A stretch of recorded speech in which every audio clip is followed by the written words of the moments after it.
Originally, we had planned to review Christmas Chronicles 2 because we reviewed the first one in a prior year, but we saw another movie that really demanded our attention more. So Christmas Chronicles 2, it was cute, it was charming. You like the first one, pretty much like the second one. Yeah. I just woke up thinking about going home with you and got very excited about Christmas. I can meet the people that made my favorite person. I'm so excited. I can't believe I'm finally going to meet everyone. There's something that we should. I didn't tell my parents. I'm gay. So who do they think I am? This is Harper's orphan friend, Abby. Yes, of course. They're there. You're so brave.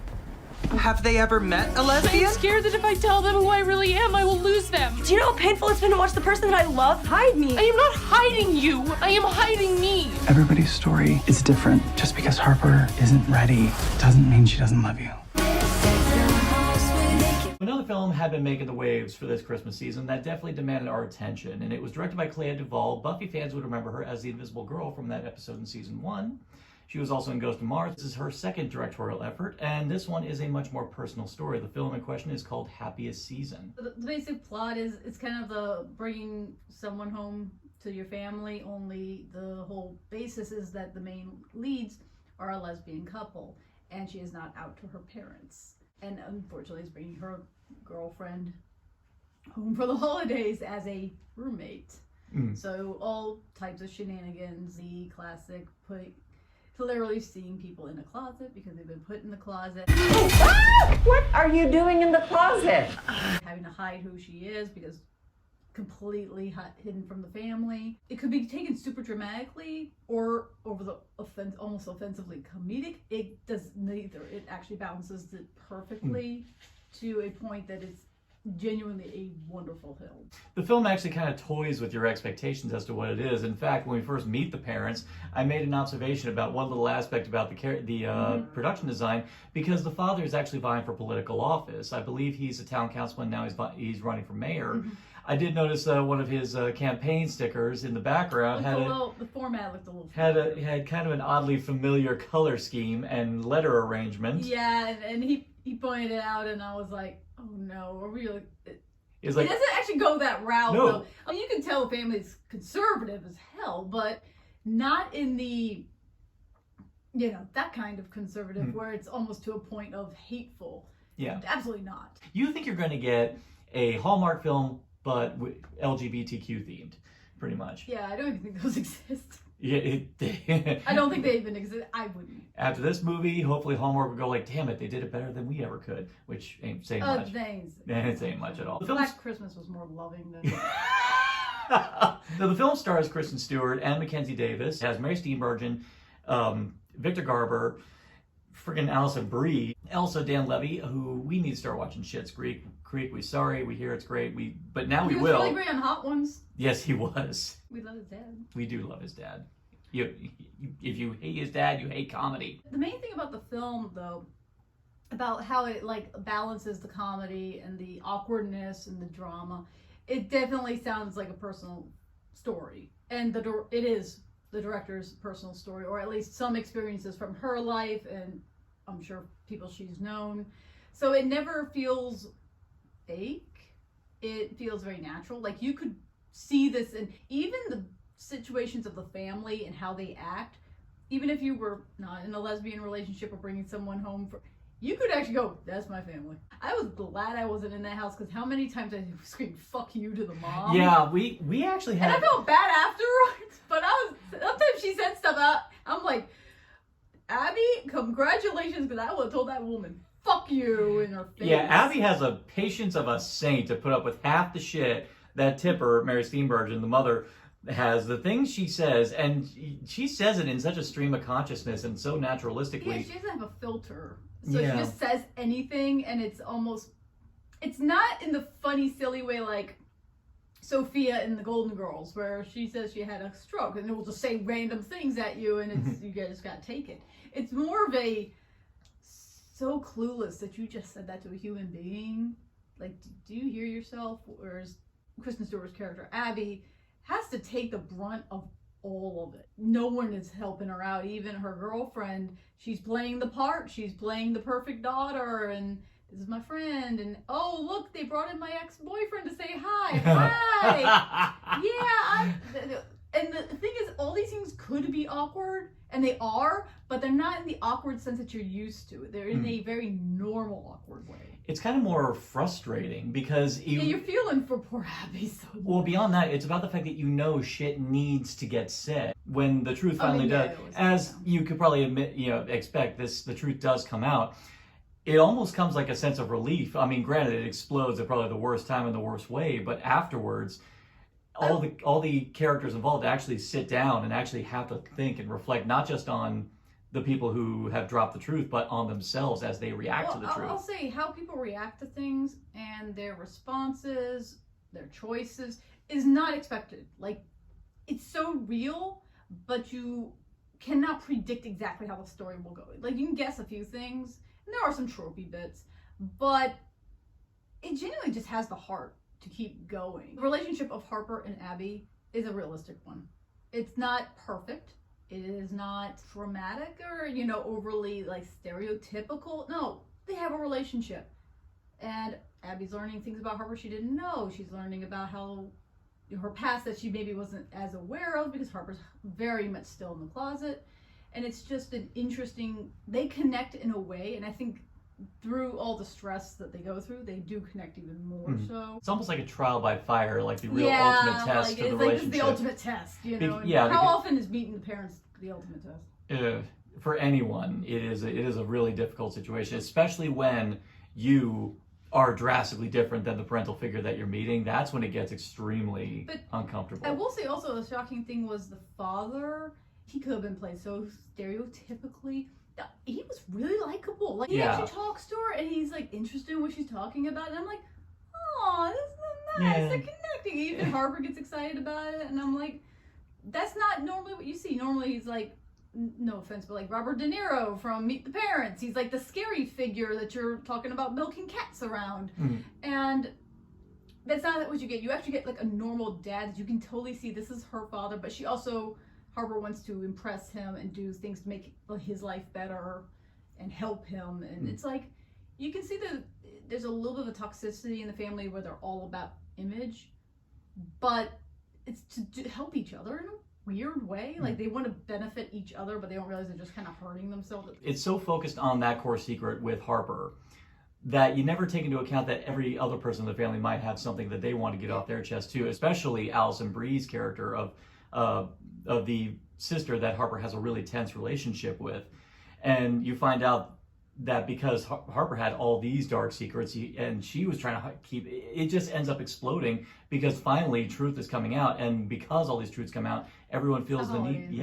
All these family also just Meanwhile, in the equation, there's a third sister, one who everyone pretty much dismisses as like, they perceive her as the black sheep because she's just very eccentric. She's very childlike almost in her lifestyle.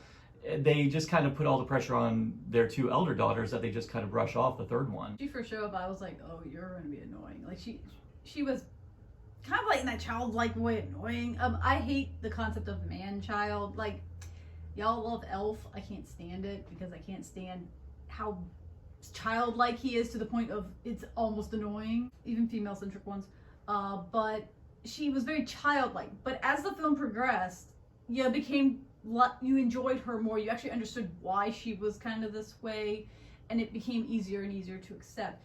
Much like some of the other characters, they have their flaws and personality quirks that you notice, but as time progressed, you start kind of like easing into it, which you almost feel like maybe Abby was as well, until things get really bad. There were even times where she ended up having to hang out with that third sister, and I was like, oh, finally. I think this is the one who won't piss you off. Yeah, probably. And when all the big revelations happen, she actually finds out she's probably the most well-adjusted of the bunch, just because she doesn't have any actual secrets. In most comedies, the sister or sibling that has nothing to hide and is pretty much now the golden child will, oh, I'm now the golden child, you're all messed up, and nope, they don't even go with that. And it was nice because it stayed in character. It's like that character would not have done something like that. But that's a stereotype that we see in these kind of movies where it's literally a Hunger Games with families who can be on top. Because of all the revelations, instead of it being about who's the superior one in the family now, it winds up leveling the playing field where all of them are now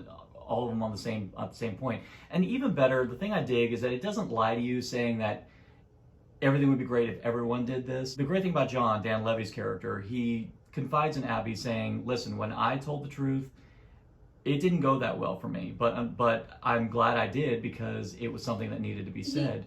Well, the big issue, of course, following is that Harper has not come out to her parents. Abby has been open about her sexuality for most of her life. And there's a conversation between Dan Levy. He even sides with Harper in the sense of, yeah, she's out of line for doing this, but you got to remember things aren't always easy. And yeah, it went great for Abby, but for him, he's like, yeah, I got kicked out of the house when my dad found out I was gay. So you gotta like understand some people don't have that freedom. And in the case of Harper, you can see the way her family is. Maybe she could have come out earlier, but there was so many pressures in that family and so much image focus. It was almost a self-made anxiety that she felt that she could not come out because of what she saw. Yeah, and it's not even just from her family, it's just society in general, because unfortunately, because her father's running on a conservative ticket, all the people he's trying to schmooze with, one of them being Anna Gasteyer, they're all trying to nudge him into more traditional family values type things. So and Harper's always pushed to the front. Oh, it's my successful daughter, she's a writer and all. So now you're in the forefront and you don't want to be the person that ruins your father's, career, which she loves her father and he clearly loves her. And the thing is, I never got the sense that she was afraid that her family would disown her or kick her out. I feel like she just didn't want to disappoint them, and she felt that that would disappoint them. The thing is it's never one answer. Sometimes you can't do it, or you're afraid to. Or in a sense for Harper also, and she even acknowledges this in the film, is that she has to face herself. The more you can deny it, the more you can hide it. Yeah. And she'd have to finally face herself. And sometimes when you spend the majority of your life denying it in order to save face, unfortunately, it becomes like a survival instinct to the point where the first thing you think in your brain is deny it. Deny, defend, and you don't realize how many people you might be hurting in the process of doing that, including yourself. And it actually leads to another thing. I was so happy that they didn't go this route. And it involves a character who comes in, you think is going to be a character that's going to throw the monkey wrench into the proceedings, and she's played by Aubrey Plaza. You find out that Abby is not her first relationship, that she actually had a relationship with a woman named Riley in high school. And unfortunately, in order to save face, Harper had to out her. Aubrey Plaza is, of course, perfection. She's very sweet in this film, but she still gets her moments in those meant for her, and this had to be written with her in mind, little jabby comments that you gotta love. But I was expecting her to be like the antagonist, or like the kind of spiteful ex that most most cliche romantic comedies would have. Yeah, you always have to have the spiteful ex, or the ex trying to get them back. And the thing is, the exes in this, because several pop up, none of them are like that. They are all totally not the standard issue rom-com evil sneaky ex, or the ex that the parents want and is totally placating to the parents' desires. It's like, no, they're just there, like, yeah, they're forcing me to be here too, sorry.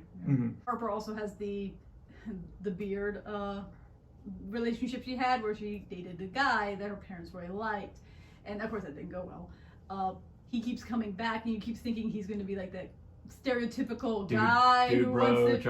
No, actually, he's a very nice person. He's just a nice friend, and he even admits, something did seem right. And I'm like, oh, okay, I mean, you understand the whole situation, but there's no animosity. There's no, oh my God, you didn't date me. No, they don't go that way. They all act like normal, real people in real relationships, and it's still funny. There's a lot of comedy in this movie. It's hilarious. Yeah, I think the reason why this movie works so damn well is because right now we've had it so embedded in our heads, like all the cliches that usually come, and from movies like Meet the Parents and pretty much like a whole swath of the Hallmark romantic comedies, like ones that have been constantly joked about over decades. And those movies have been so deeply embedded in our DNA that you have this movie coming along and just blows all those expectations completely out of the water. It's a wonderful comedy. It's funny as heck. You're gonna watch it going, oh man, that's some of my family members. They had every kind of some of the things, even like waking up and there's like kids staring at you because they felt like walking in the room and no one stopped them. Yeah, because of course she gets it put in the one room with no lock. Yeah, and oh my god, and the bits where they're like, we'll knock, we'll give you your privacy, and literally what they do is knock and open the door. Yeah. And I know what that's like, and you put something in front of it to protect yourself because you wanted actual privacy. And they get all pissed. And then they start pounding on the door. Why is this something? And you're like, because there ain't a lock on the door. I'm gonna freaking sleep, man. Those things where you watch it and you just can kind of associate with, even if it's not the situation of being gay and hiding from your parents or anything like that, the family dynamic and being in awkward situations and having to hide any aspect of yourself around people that you're trying to look better for. It's universal. We also gotta give love to Kristen Stewart in general in this great. one. I think now's the time when we can finally shine the light back onto Kristen Stewart and maybe remember, oh yeah, she's actually a good actress. Yeah, she actually is. She's always been a good actress. It's just, weak ass material. Yeah, how many times have you watched Keanu Reeves, Your Golden Child, and watch some of his early movies. Watch him in Dracula. Watch him in Babes in Toyland. I come from C-I-N-C-I-N-N-A-T-I, Cincinnati. We might review that one year. Yeah. Now, this is a big, an incredible surprise for the holiday season. One that I think right now demands to be seen, and it's actually really great that it was able to come out because this film actually beat The Wire. It wrapped production right before a lot of film productions had to cease production because of COVID-19. So fortunately, this one just beat it to the punch, and we got it for the holiday season. And honestly, we needed it. We needed a comedy like this for this time, this place, and yet I think that this is a comedy that I actually think is going to have a life beyond just. Yeah. No, it's one of those you could just every year watch it. Mm-hmm. You want some heartfelt comedy, you put this in. Yeah. It's wonderful. Do you agree? Do you disagree? If you disagree, you're getting cold because you're a very bad person. So you better agree. And for more festive content and Narcotic Casserole, simply like, share, subscribe, click. Thou shalt be served.